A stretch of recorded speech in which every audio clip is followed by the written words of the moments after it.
overall, your design is pretty good Thank you.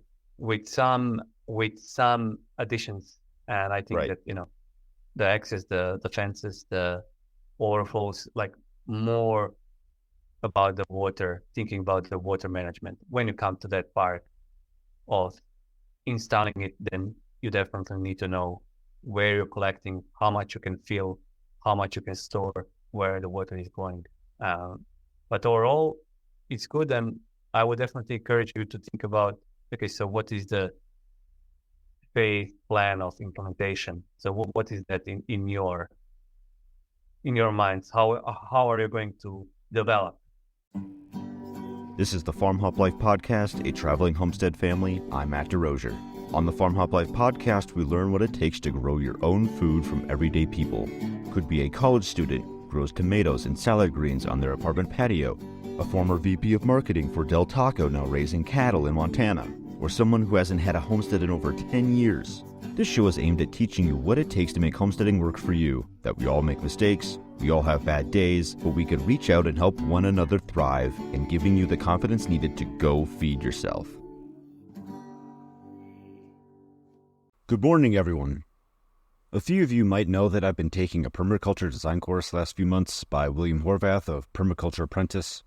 And after working through a few of the modules, the homework, and coming up with the first draft, William set up a meeting to discuss my plans for my property. This episode is that meeting.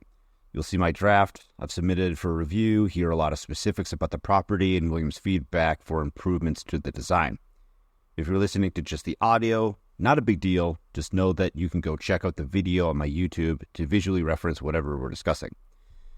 And after this episode, you'd like to sign up for this farm design course, I'll have a link in the show notes for the same course that I took, the Permaculture Farm Design Course. William is being very generous by giving you 50% off the course, so it's only $197. He's also being very generous to me by giving me a percentage of the sale, so it's really important you use my affiliate link below. Of course, if you'd like to pay full price, William and I would both appreciate it. Permaculture Apprentice does offer other courses such as Finding Land, Permaculture Implementation Program, and a Food Forest Guild. If any of those sound interesting to you, let me know, and I'll see if William can give you a deal on that as well. All right, as far as intros go, that's way longer than I normally talk. Let's get into it. 4 a.m. or 3 a.m.? 4 a.m. here, yeah. Okay. Well, okay, so thanks for waking up early. And Sure. Next time around, we can arrange a bit later. Yeah. All right, we'll see. We'll figure it out. Okay, so what do you see? Yep, I see the draft that I had sent you. Okay, that's great. Just give me a second. I'll put you on another screen so I can see properly. Just give me a second. Okay, so yeah, ideally next time I'll tell you to give me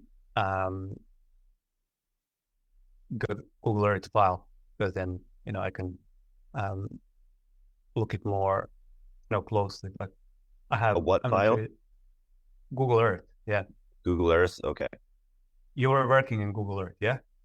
I took a screenshot of Google Earth, and then I imported it to Photoshop because that's what I knew. All right. Okay. It doesn't matter. Okay, then it doesn't matter. Well, I have usually what I like to do is, work in Google Earth and then instruct people to work in Google Earth, because then we can share files and then I can add stuff and stuff like that. But it doesn't matter. You done your in Photoshop, everybody. I would default to Illustrator, so everybody defaults to whatever they know.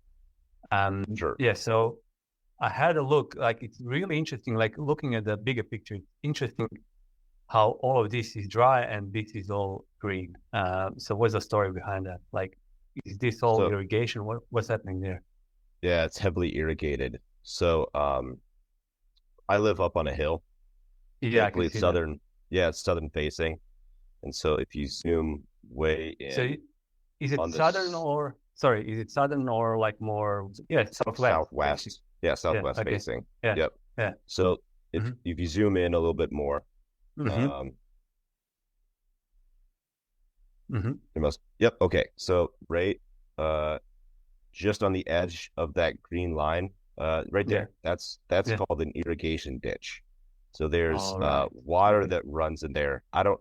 We have a thing here. I don't know how it is in Croatia. You're in Yeah. Croatia, right? Yes. Yes. Yes. Yeah. Here in You have Montana, to pay. Yeah. You have to pay for it. you need, Yeah. yeah, water rights. Like, so you need to Mm. pay for like that slip of paper that says I have Mm. so many shares out of this Mm-hmm. irrigation ditch. Mm-hmm. Now I could still get those shares. I could still own those shares, but I can't get the water out of the dish, Mm. even if I own them, because I'm above the water.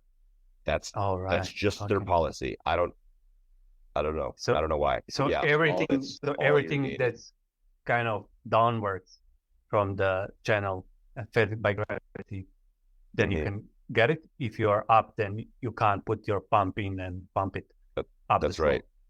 Yeah, Oh like wow. this farm right here with the red barn. Yeah. Yep, right there. Yeah, they put in a center pivot, and so yeah, their whole field Mm. is Yeah, I can see it irrigated. here. Yeah. Yep, yep.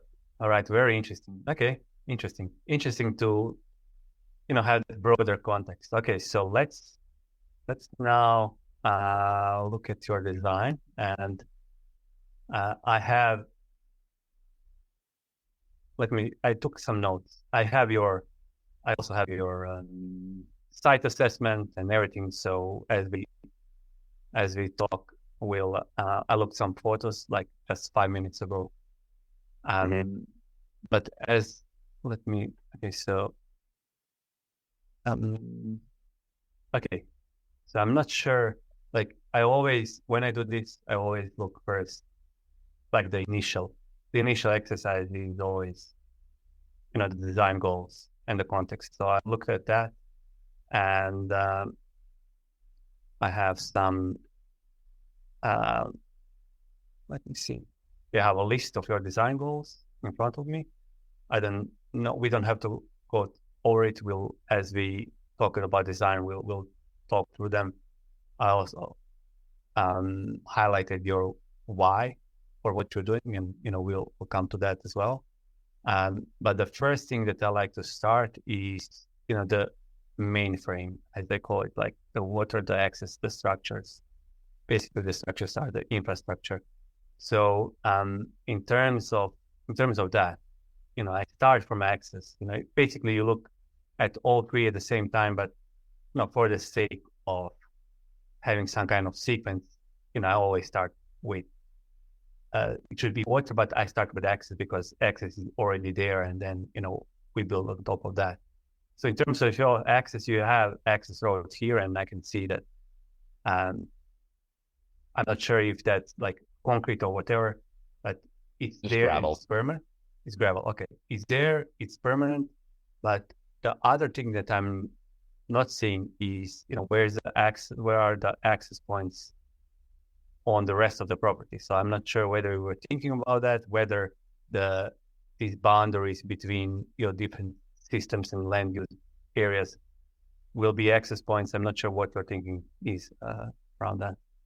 Yeah, it got because I was using Photoshop and it can get really pixelated and whatnot. I didn't draw in any walking paths or anything like that. But as far as vehicle access, yeah, that driveway and then around the side of the house is the only vehicle access. Like I've driven down the side of the house and all the way through the backyard in my truck and stuff. So it's those. Okay, so you have those access points and they are permanent. For now, yeah. Those black lines, we can get into it a little bit later. I kind of ran out of room on my legend that I had drawn, but those black lines, I need to do some sort of water retention or diversion or something, because in one of the photos that I posted, there's like ruts that are starting to wash out. I'm sure you picked up on that. Yeah, that's going to be like the next thing. Like, okay, obviously, like my my idea is that when I'm looking at design, I want to see those access points and I want to make sure that they are permanent. In a sense, you determine where they're going to be, and Sure. they are determined according to the design best practices, and then they are permanent. You use them for vehicle access, so you don't, compact and go all over the place. But I think that you have that, you already know that, and I think you're using it already in that way. So it's more like me needing to see that, how that looks Right. like on the design. And yeah, so that would be the first thing, because then, when you have access, then that access stop divides. Like say that if you're starting with bare land, then everything that's already on the site, the existing infrastructure, the access points, and everything else is your like kind of primary way of splitting the property in a way. And then as soon as you design your access points, then they are also splitting the property. So starting with bare land and analysis paralysis, with each consecutive layer that you put, it's more clearer and clearer where other things of the design should be. So that's why kind of access first, and then the second would be the water layer and the water system. So I can see that you designed here that you will be collecting rainwater. So you mentioned 2 tanks or something like that. So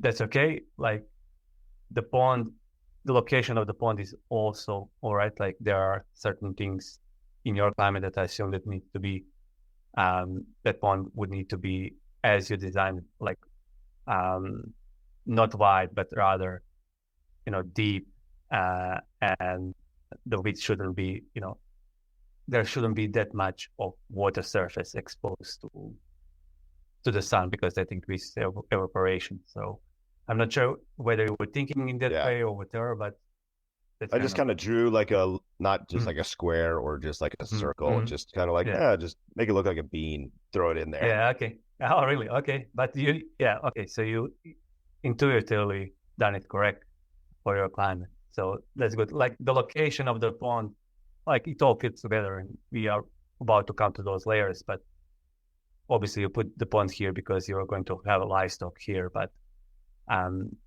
it's a hillside, basically it would be like a hillside pond,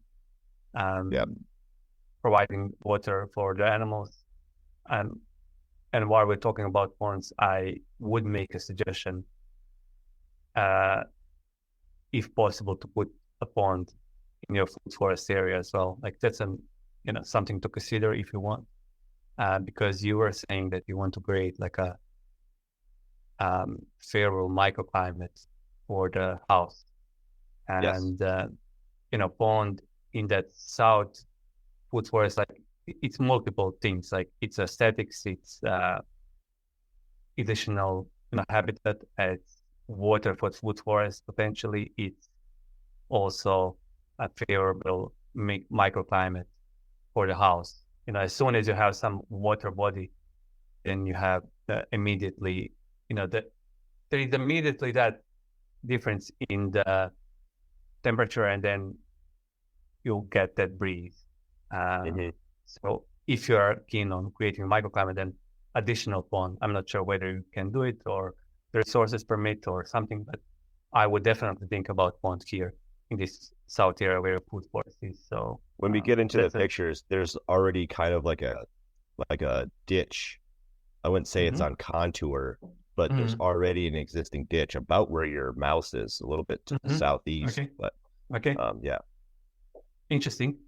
Well, let's look at that. Let me see. So you were sending. I'm not sure. Is that what you're talking like? I'm not sure. Okay, so I got these raised beds. Those 2 in the line. Yeah. Just to the upper left. Yep, right there. That's it. You had your mouse on. That's it. Yeah. Okay. So there's like it like kind of. I don't know. I don't know. This is we built this house like 5 years ago. Nothing else is on it.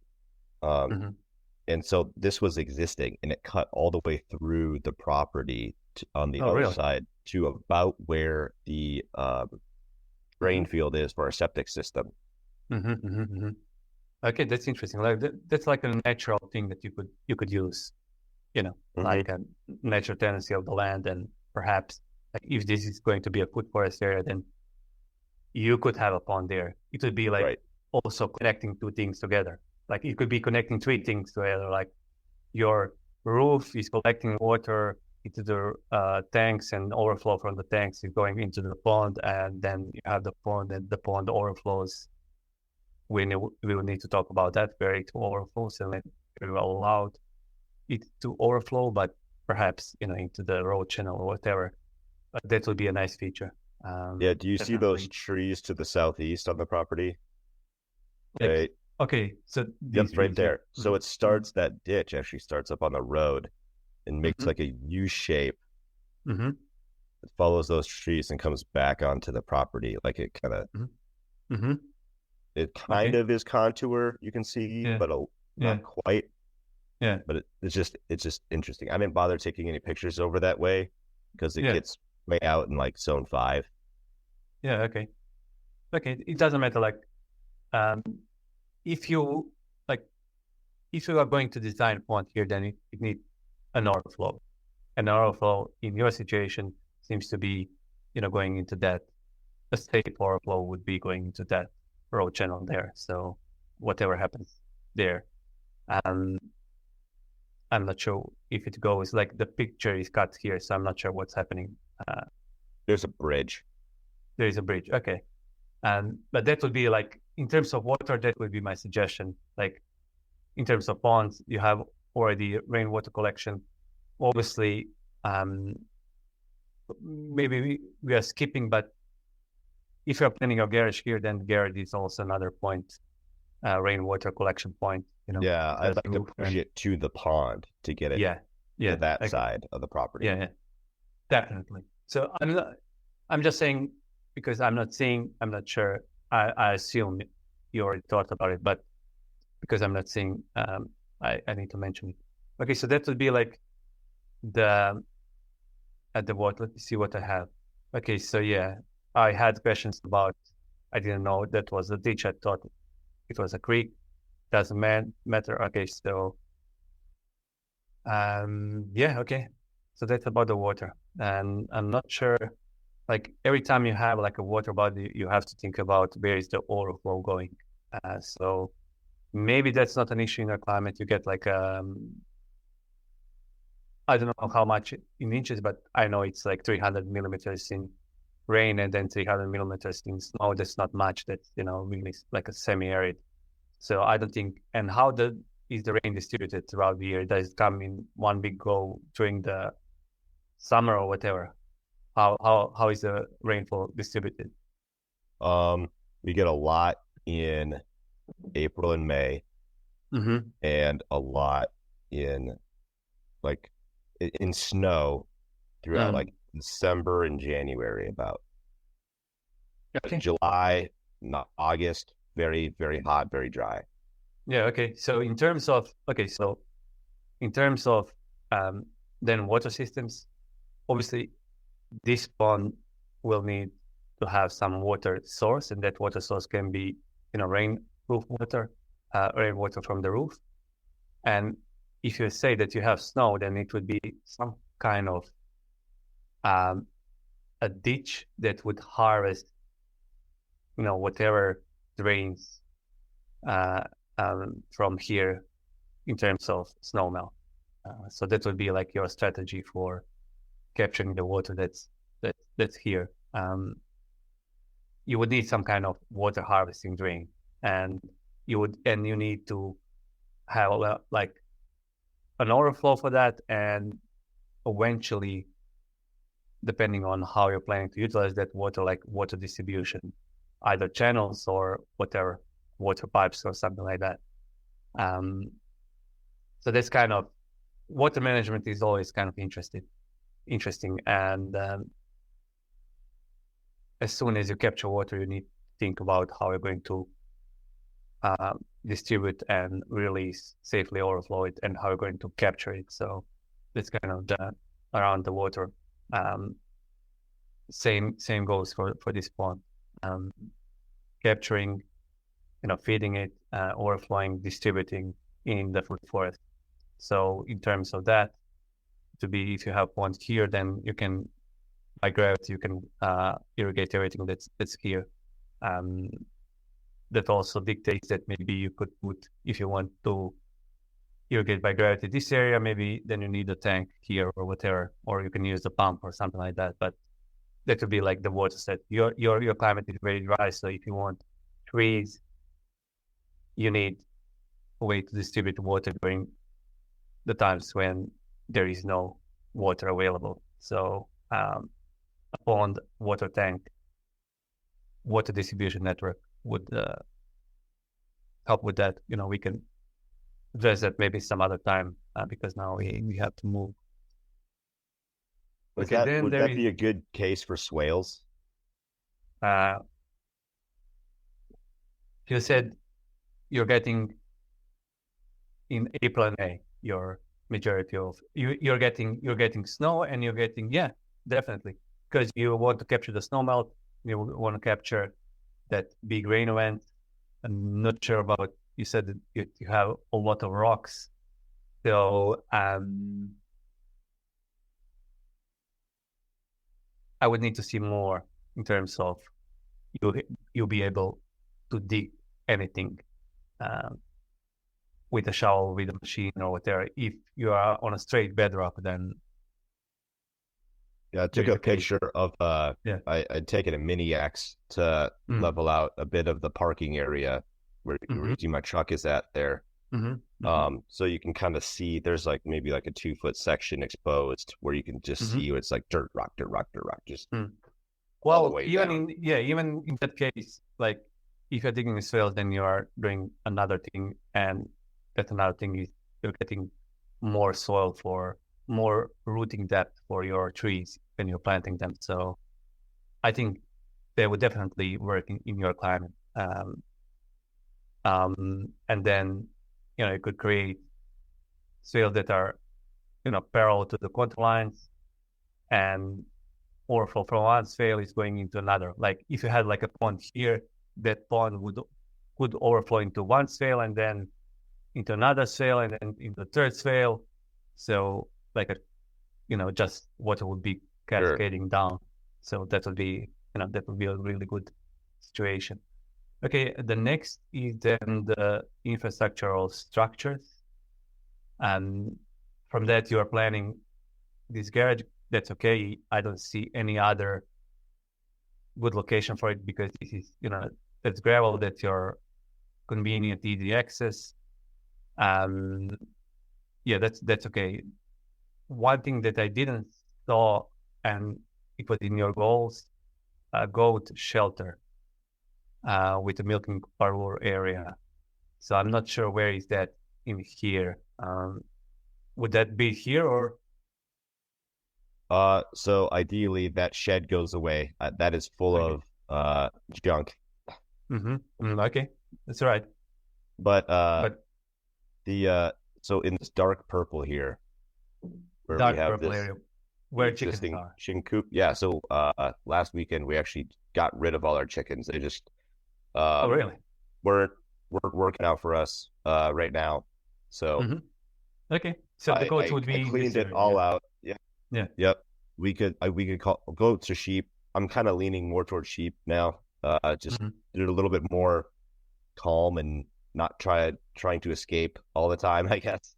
Right. Okay. Yeah. So okay. we could just turn that into like a little sheep barn. Like I can get in there and stand up, and it's a decent size. Okay. Okay. Then that's addressed. In terms of locating that, obviously, you're envisioning this area to be pasture, so of course that's good. Like the pond is also there, so that's good. It's only like then the question is on my mind, like where are the fences? Are you planning to?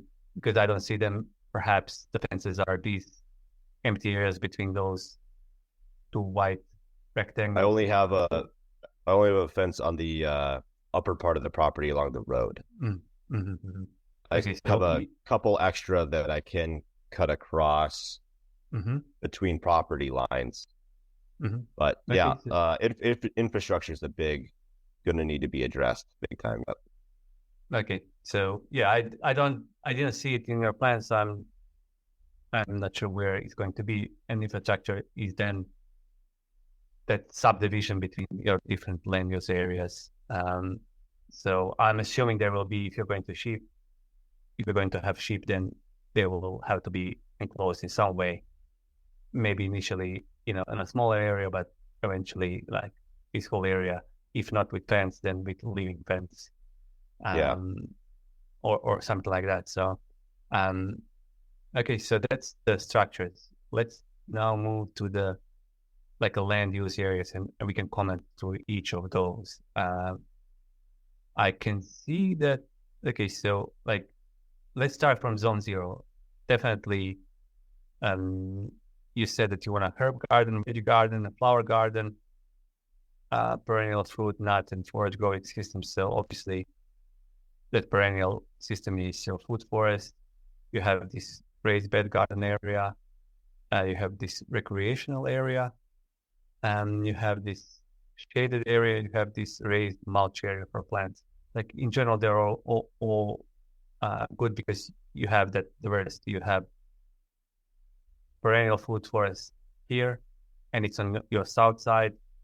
Your sun is really strong, so it's creating that microclimate and absorbing all of that sun that it needs. So that's pretty good. The gardens as close to the house. You have this shaded area which gives you a specific type of microclimate that you can use for whatever type of plants you want to grow that kind of withstand that sun. Even that you said, even the winter is strong. So I'm just not sure, like in between these two areas, like what's the recreational area about and why? We were just gonna put like a fire pit. Okay. And why is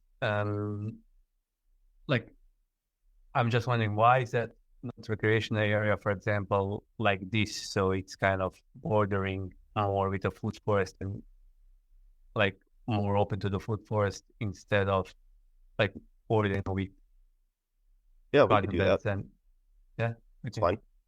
it's not like a big. I'm just wondering. Like my question would be, like what, that meals and meals type of analysis and creating connections, like the recreation area would definitely work well with the food forest, like being combined with the food forest. You have the recreational area, you have the fire pit, you have area to stack functions in a sense, socialize, make whatever like food and be exposed to the fresh food at the same time. So that's kind of my thinking. Yeah, that makes sense. And then this pasture area, I know that like your biome is basically grassland biome, but if you can supply water, then I would definitely suggest that you have, instead of just a pasture, you have like a silo pasture. I'm not sure whether that's possible. That would be only possible if you can supply water to trees. Like obviously, there is a ditch and obviously there are trees around the ditch because there is water. So if you could create an environment where you have more moisture, then you could have rows of trees that would be fodder for your animals, and it would be shelter from the sun for the sheep. So obviously they'll need shelter from the elements and from the sun, from the wind, and have food. So that would be like a great way to have to provide for the needs of the sheep, and like in terms of food and in terms of shelter, and for you perhaps in terms of additional yields that you can get from that pasture. But that's all subject to how much water you can supply to the trees would need water. So, and that would be highly then dependent on your water harvesting capacities and water storage capacities. Perhaps I'm not sure. Well, I'm not there, but I think there would be some native plants that. So, what type of native plants that are like in a tree layer you could grow? Are there any like? Would you be able to grow any on that amount of rainfall in your climate? You got a lot of pine, but that's Mm-hmm. not really helpful. Along the irrigation ditch is tons of poplar, but Yeah, they poplar. basically have Yeah. like an unlimited water source. Yeah. Yeah. So yeah. Okay. So whatever you're like, we can discuss the details, but if you can supply water, then like a silvopasture would be the ideal for that area, like the pasture.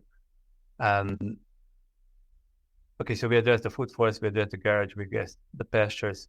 My only question would be like, what's happening with this area? So that's obviously wild, zone 5 or zone 4, whatever. Like I'm not sure what's the plan here. Like. Those dark gray shaded spots, they're kind of Mm-hmm. like a deep ditch, like Mm. gully. I don't know. They're Oh, really? pretty Okay. unusable. Yeah. So this first one to the left here to the Yeah, I west, can see that. Yeah. um, it's not as I don't know, severe, but the one on Mm-hmm. the to the east is definitely full of Okay. rocks and existing trees. And if anything, you could do like I always thought it'd be kind of cool to do like a little, I don't know, mother-in-law suite or guest house in between the two because Okay. Yeah. it's almost like a plateau Mm-hmm. uh Okay. overlooking Interesting. the irrigation ditch here. And Okay. Interesting. So, what type of trees are growing here and here that I can pines see? and junipers. So you're not a big fan of those. I think they're fine for where they're at.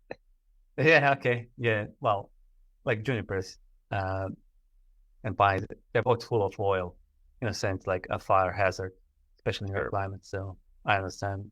I understand why you're not um big fan. Okay. So yeah, in terms of that, okay. So you have your options open in terms of what you could have here and what you want here. Like in, when it comes to implementation, you have a lot of time to be dealing with just this area, and then whatever comes here, you'll see. So down the line, um, yeah. Okay. So and you have this windbreak area that's good because the wind is coming from southwest.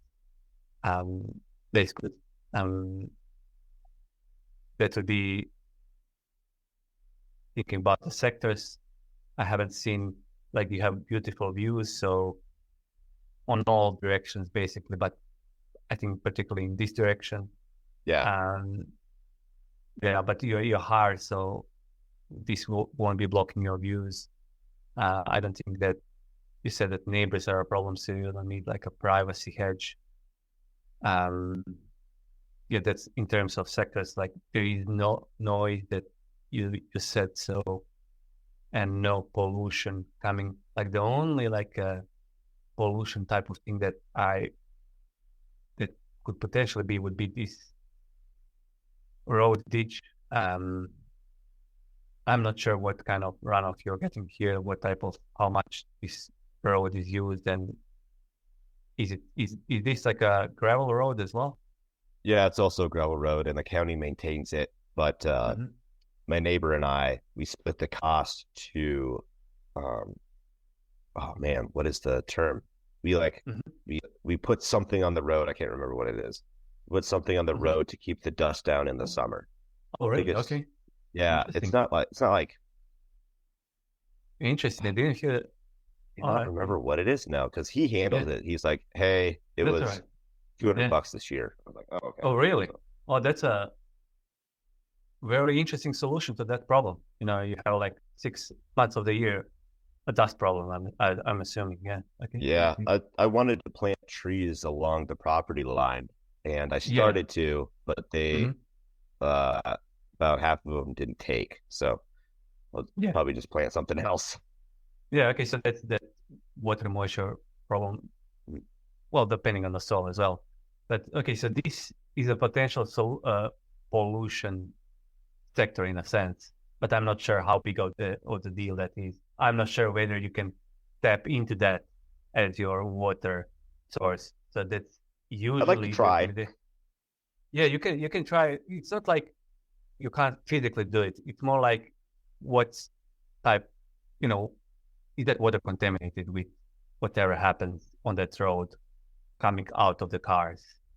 So it's more like that question. And if that's an issue, then there should be some kind of a buffer pond with plants and rocks and stuff like that to do that phyto remediation thing that only plants can do. So that's another consideration. But it could be a potential water source. It can be in this scenario, it's just going, it's not flowing onto your property, it's just flowing parallel to it, so it's not a problem. Okay, so yeah, basically we went through the whole land use areas, and I'll just think through a checklist in a sense of where the zones are the land use areas positioned well in regards to permaculture zoning rules, so to speak. So they definitely are. I don't see any mistakes in that. Like gardens are close to the house, the food forest is here. You have basically, this could be your zone 3 and zone 4, zone 5 are here. So that's okay. In terms of sectors, we just discussed that. So you're dealing with the sectors in the correct way.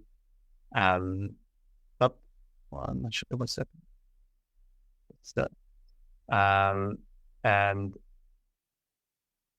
yeah, like dealing with this dusty, that would be an issue. Like then dealing with the sector would be this perimeter fence, living fence. And if the neighbor is a problem, then also that fence would be really important. But those two, you don't have to deal with those, so that's good. Then it's all about like the last thing, and I think that the only kind of pivot that I had that was like, you done this wrong, was the connections. And now that I know that you don't have chickens, there is not that there is basically nothing wrong. So, but I do have some kind of ideas about connections. And the first one would be, and we discussed that, and you already had some ideas, would be, but there are carrots to this, capturing that water from the road water channel into the pond. That would be one connection. Then the second would be using the water catchment that we have to divert it into the food forest area. That would be another one. Or divert directly from the, first filling the tanks and then going into this raised mulched area for plants. That would be another one. Using the garage as water collection point and connecting it to water pond. That would be another one. Let me see. The chickens, there are no chickens, so my initial feedback was, the chickens should be ideally somewhere close to the food forest, but there are no more chickens. So, and the last part of the connection would be, connecting this recreation area with food forest area, but we addressed that. So basically that's it. And there is one more thing, and then that's what you said, that your main why of designing the property and what you want to get out of it is well-being and security for the family. Yes. And that translates to, in my mind, that's how I look at it as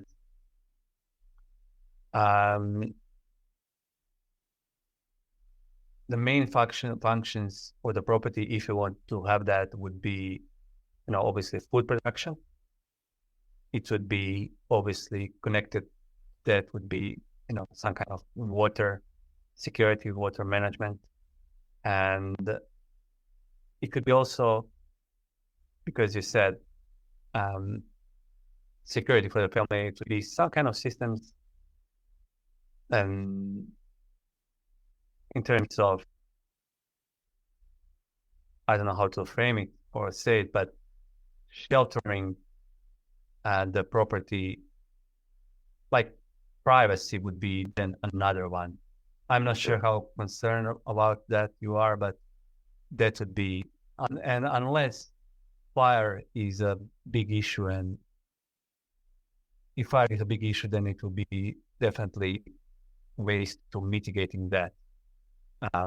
So in your case would be like, if you want resiliency, then you need to produce food in multiple ways. And sorry, you are doing it.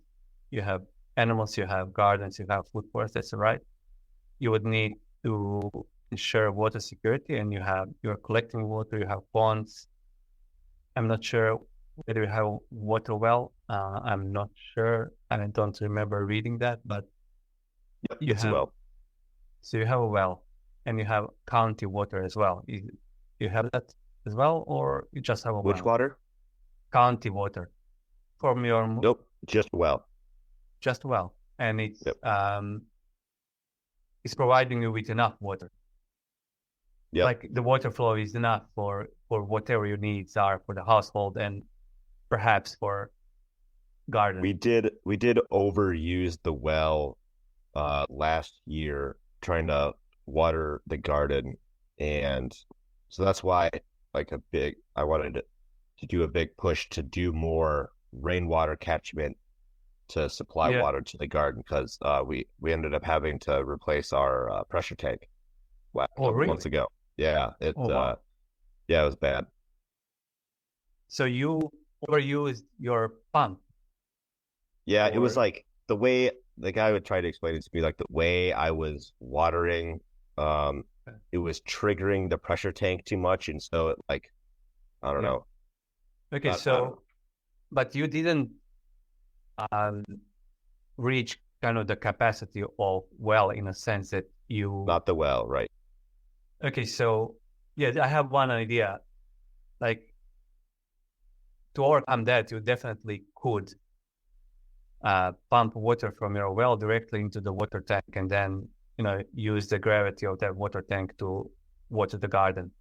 So that kind of, even in the worst case, like water well flows, you could pump the water during the night and fill the tank, and then the next day you have the full tank, and you're not dependent on the pump or the water well flow. So some kind of...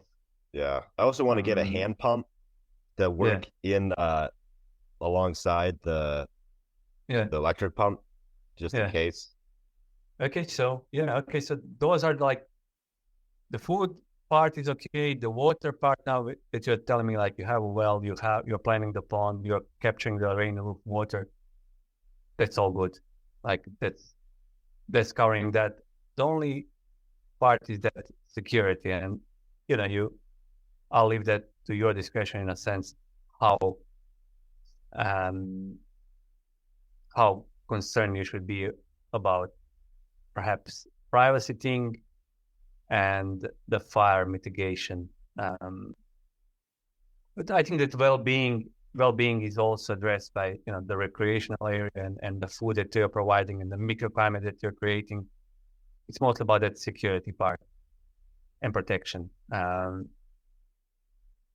Depending on how, I wouldn't say paranoid, but how concerned you are about the social pressures, perhaps, and fire danger. So basically, in terms of creating redundancies, I think we're okay. So overall, your design is pretty good. Thank you. With some additions, and I think that the access, the fences, the overflows, like more about the water, thinking about the water management. When you come to that part of installing it, then you definitely need to know where you're collecting, how much you can fill, how much you can store, where the water is going. But overall, it's good, and I would definitely encourage you to think about, okay, so what is the phase plan of implementation? So what is that in your in your minds? How are you going to develop? You said that you built a house. You built a house like 5 years ago. Is that correct? Yeah. Okay, so and you already done some progress in terms of gardens and chickens and stuff like that. So Yeah. what would be the I'll plan? probably start in the backyard here with the future raised beds. I already have a layout. Yeah, let's see that too good, but Yeah, okay, I can see it. Yeah. what I was planning there, probably more immediate future. And then trying to plant something in that dark green shaded spot, Okay. and in the mulch area on the other Okay. side, because that's That's the core. that's the core. You can see results right away. Other Yes. long term, like work on long term items as you can. Like one of my questions for you, if you got a couple more minutes, I have 10 more minutes. is so like the pasture area, or Yes. if I can create it to be a silvopasture, Yes. should I found some like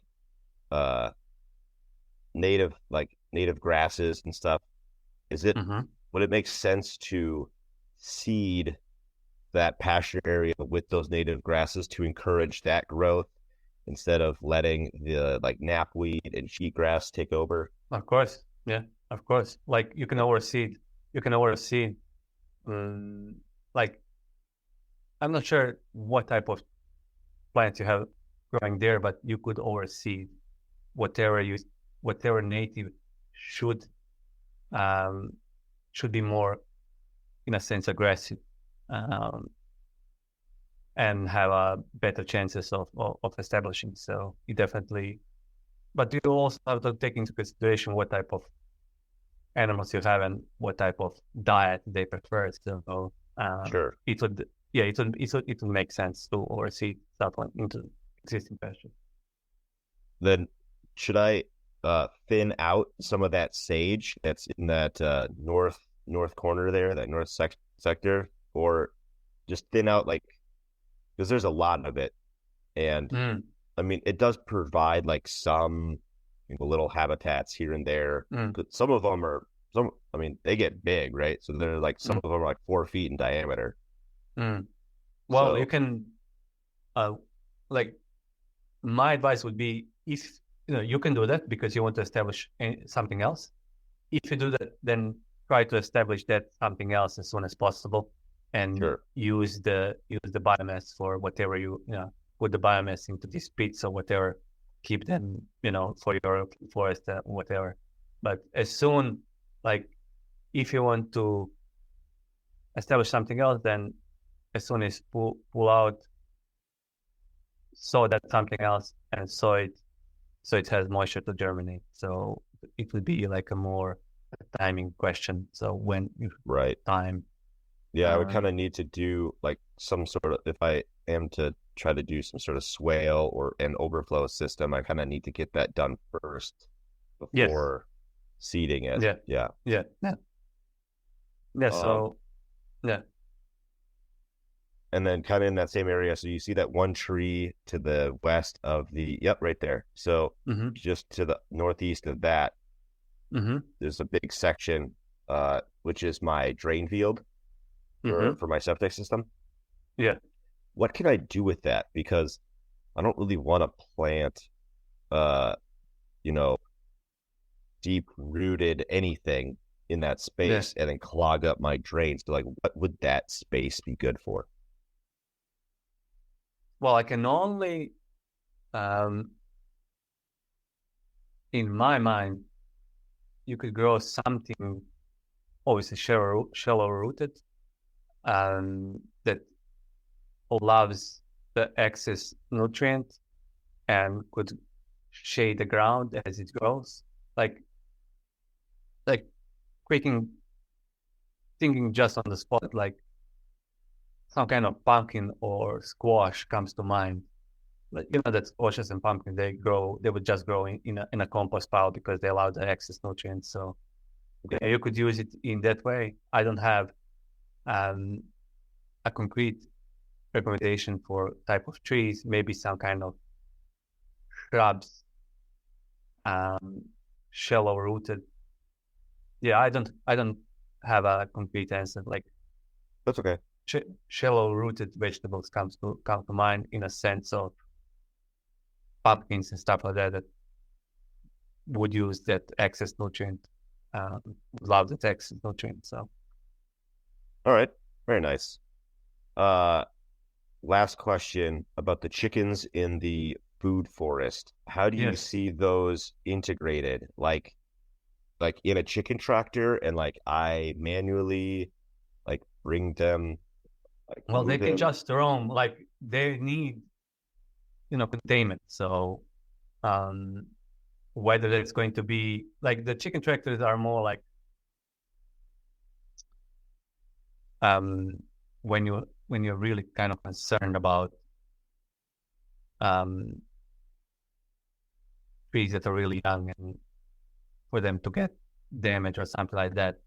But chickens won't damage trees because they can scratch. You can basically secure or protect individual trees instead of keeping chickens in the chicken tractor. So you can do it in both ways, but as soon as you kind of have protection for trees, you don't have to worry about chickens doing anything.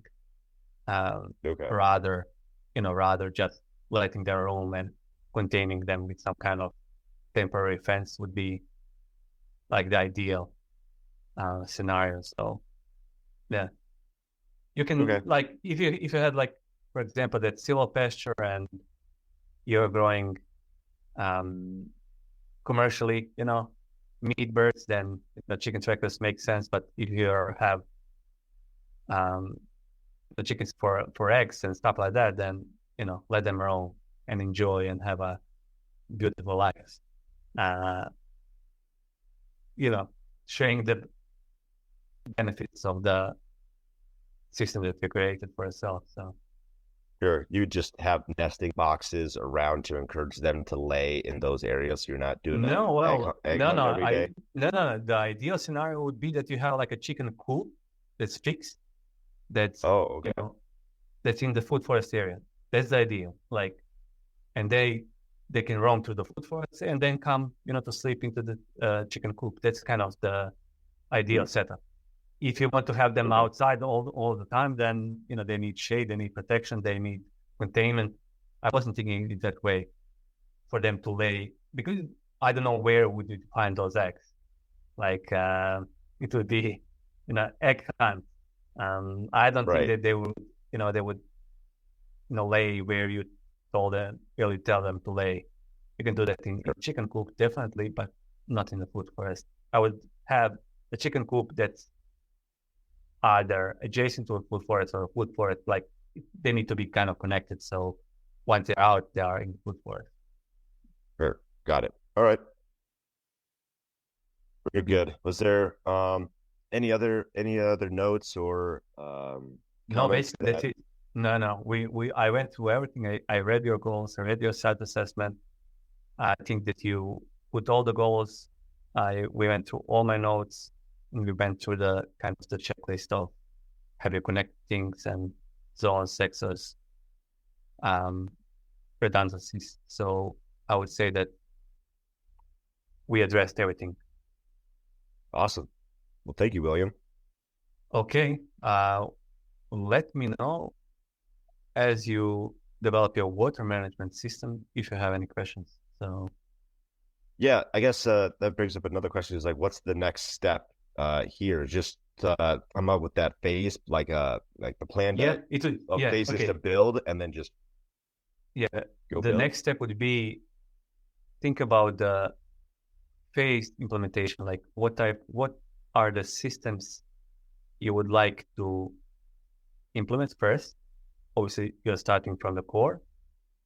And after that, you can send me that. But after that, it would be like a 12-month implementation plan, determining your 3 to 5 big projects for the year. and then thinking about where, when, what, when, and how. I'm not sure if you're in my permaculture implementation program. Are you a student of permaculture implementation program, maybe? I don't think it's the implementation program. I think it's the farm design. No, you have farm design. Okay. Then I would definitely suggest, I'll send you the link, but the next step would be creating that big picture plan in a sense of phased implementation. It can be like in terms of years, but it would be, in my mind, like it's determining what systems you want to establish first and taking from the zone zero, then outwards. And after you have that, then thinking, okay, so what are the 3 to 5 big projects for the year and logistics around it. So once you're done with that phase implementation plan, you can send it over and then we can talk about the 12-month plan in more detail. Okay. And then the implementation program and the logistics. Okay, awesome. Thank you very much, William. Thank you for, that was epic, waking up this early. Okay, thanks, bye. At least you're set for the day. Your day started in a good way. I am Matt DeRozier of Farm Hop Life. Thanks for watching. Don't forget to subscribe and visit farmhoplife.com. Inside of the city, the people are crazy. Out of their minds, they ain't got a clue. We gone away, headed west for Montana. Left family and friends, all I got now is you. We both got new jobs, a house and a homestead, thinking this was the life, all that there'd be. After our firstborn, you had to stay home. That's when the work got in the way for me. Well, I started Farm Hop Life. We'll come to your farm to help and to wander. Me and the family, a truck and an RV. Send us a message and there